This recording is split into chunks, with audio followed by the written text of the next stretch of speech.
Misteri Patung Robot the Doll. Ada beberapa film yang mengangkat anak patung sebagai watak utama yang menggerakkan cerita. Termasuklah salah satu anak patung paling menyeramkan di dunia, Robot the Doll. Ceritanya bermula pada awal tahun 1900-an.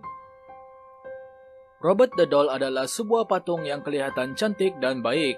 Saiznya menyamai seorang budak kecil serta dikenakan pula dengan pakaian manusia sebenar.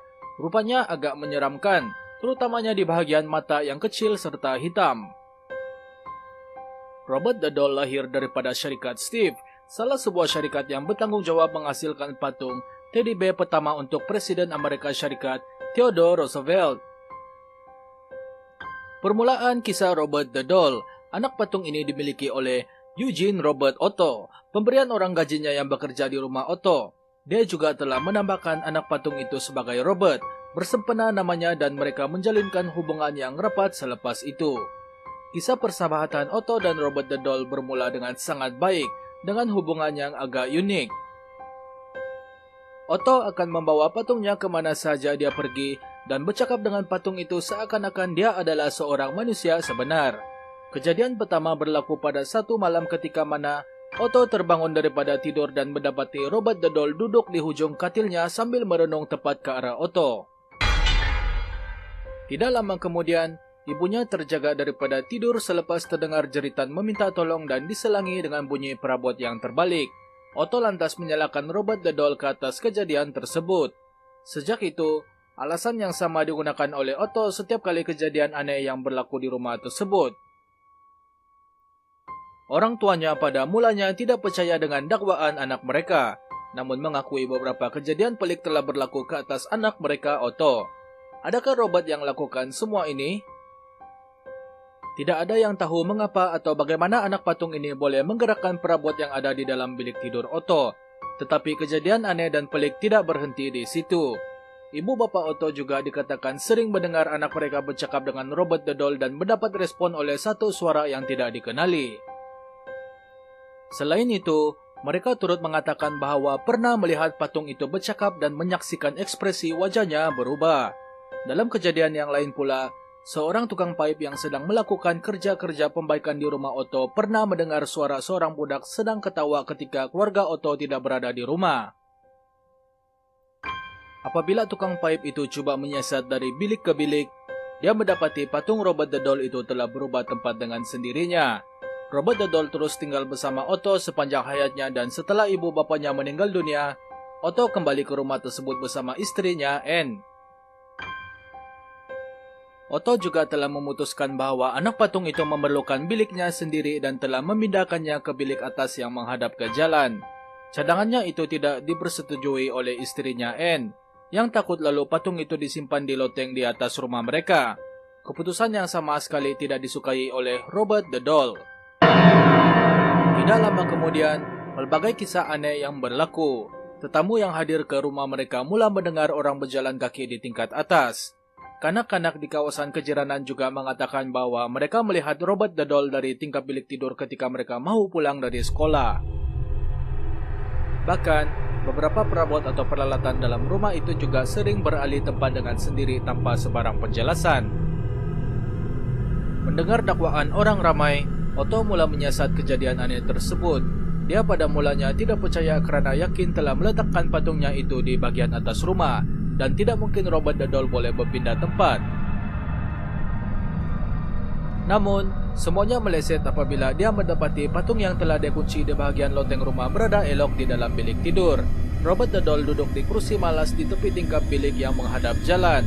Sejak itu, setiap kali Otto meletakkan Robot the Doll kembali ke bahagian loteng, setiap kali itu juga dia akan melihat patungnya itu kembali ke kursi yang sama.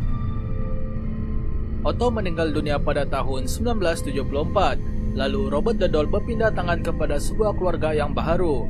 Ketika mereka berpindah masuk ke rumah Otto, seorang anak perempuan telah menemui Robot the Doll di bahagian loteng rumah. Dia yang mulanya gembira dengan penemuan itu akhirnya kecewa apabila sering diganggu oleh Robert. Anak perempuan itu mendakwa bahwa Robert mahu menyakitinya. Dia sering diganggu ketika tidur dan menjerit ketakutan di tengah malam. Dia memberitahu ibu bapanya bahwa Robert akan berpindah tempat setiap kali malam dan bergerak sendiri. Tidak lama selepas itu, Robot the Doll diserahkan kepada pihak museum. Dia ditempatkan di East Martello Fort di mana pengunjung dari seluruh dunia datang untuk melihatnya. Benarkah Robot the Doll telah disumpah? Ramai yang menyatakan bahwa asal-usul permulaan kisah misteri Robot the Doll adalah dari orang gajinya. Dia yang sering ditindas oleh keluarga Otto telah memberi anak patung yang dicampi dengan ilmu sihir kepada Otto dengan tujuan untuk menganiaya keluarga tersebut. Ini adalah antara teori populer yang beredar di sebalik pengalaman misteri dan menakutkan. Tetapi jika betul teori ini, bukankah penghujung sesuatu cerita itu akan berakhir dengan keluarga Otto akan menjadi porak-poranda disebabkan sumpahan jahat orang gajinya? Kini, misteri Robot the Doll terus menghantui dan menakut-nakutkan orang yang datang untuk melihatnya, terutama mereka yang berkunjung ke museum dan coba untuk mengambil gambar. Mereka melaporkan kamera tidak dapat digunakan ketika coba untuk mengambil gambar patung tersebut. Robot the Doll, dia mungkin duduk di dalam kotak kaca, tetapi tidak pernah berhenti daripada mengganggu kaki tangan dan pengunjung museum.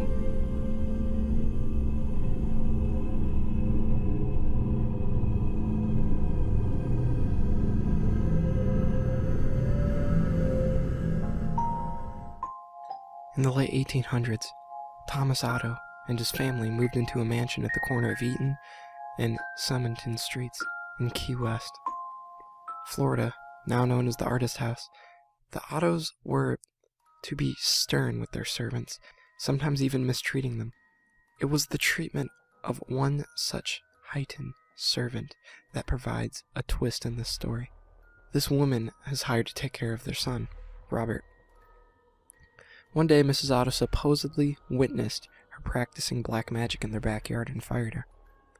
Before she left, the woman gave Robert a lifelike doll which stood 3 feet tall. It had buttons for eyes, human hair, believed to be Robert's, and was filled with straw. Dolls that resembled children were not unheard of during this time, but this one proved to be special. Robert named the doll after himself and often dressed it in his clothes. Robert, the doll, became his trustworthy companion. He took it with him on shopping trips into town. The doll had a seat at the dinner table where Robert would sneak at bites of food when its parents weren't looking. Robert would even be tucked into bed with the boy at night. Soon, this innocent relationship took a strange nature. Soon after, Robert chose to be referred to by his middle name, Jean, after being scolded by his mother. He told her that Robert was the doll's name, not his. Jean was often heard in his toy room having conversations with Robert. Jean would say something in his childish manner, and responses could be heard in a much lower voice. Sometimes Jean would become very agitated, worrying the servants and his mother. She would, on occasion, burst in on her to find her son cowering in a corner while Robert sat patched in a chair or on a bed glaring at him. It was only the beginning. Household objects would be found thrown across the room, Jean's toys turned up mutilated, and giggling could be heard. Whenever these unusual acts took place, Jean always said, "Robert did it." The boy took the punishment, but always insisted the blame on Robert. As the mischief grew, more and more servants took their leave as new ones were hired. The Otto's relatives felt it was time to do something. With the recommendation of a great aunt, Jean's parents moved Robert from his care and placed it in a box in the attic. This is where he resided for many years. After the death of his father, Jean was willed his boyhood home. He decided to live in a Victorian mansion with his new wife. Jean had become an artist and felt the house was spacious and would provide a place for him to paint. He went to the attic and dusted off his old child toy. He became attached to the doll despite of his wife's displeasure. Jean would take the doll along with him everywhere they went. He even sat in his favorite little chair while Jean and his wife slept nearby. The turret room became Robert's domain after Mrs. Otto moved back into the attic. The turret room became Robert's domain after Mrs. Otto moved him back to the attic. Their marriage slowly became sour until Mrs. Otto supposedly went insane and died of unknown reasons. Jean followed suit behind. Robert supposedly attacked people, sometimes locking them in the attic. People who passed by claimed to hear evil laughter coming from the turret room. For some time, Robert remained in his empty house by himself until a new family purchased the mansion and restored it. The doll was once again moved to the attic. This pleased it as much as the last time. The doll was often found throughout the house. On one certain night, Robert was found at the foot of his owner's bed, giggling with a knife in hand. This was enough to send them fleeing from the home. Robert was later moved to the East Mortello Museum in Key West, where he sits perched in a glass box. Despite of his new living quarters, the doll is believed to have given up its menacing ways. Visitors and employees claim that they see the doll move. His smile has been known to turn into a scowl. One employee cleaned Robert, turned off the lights, and left for the night. The next day, he returned to find the lights on, Robert sitting in a different position as the night before, and a fresh layer of dust on his shoes. Some say he'll even curse you. If you want to take a picture of him, you must ask politely. He'll tilt his head in permission. However, if he doesn't want you to take the picture, and you do anyways, a curse will befall upon you and anyone who accompanied you at the museum. The same will happen if you make fun of him. To this day, Robert remains at the East Mortello Museum in his sailor suit, clutching his stuffed lion, continuing his menacing ways.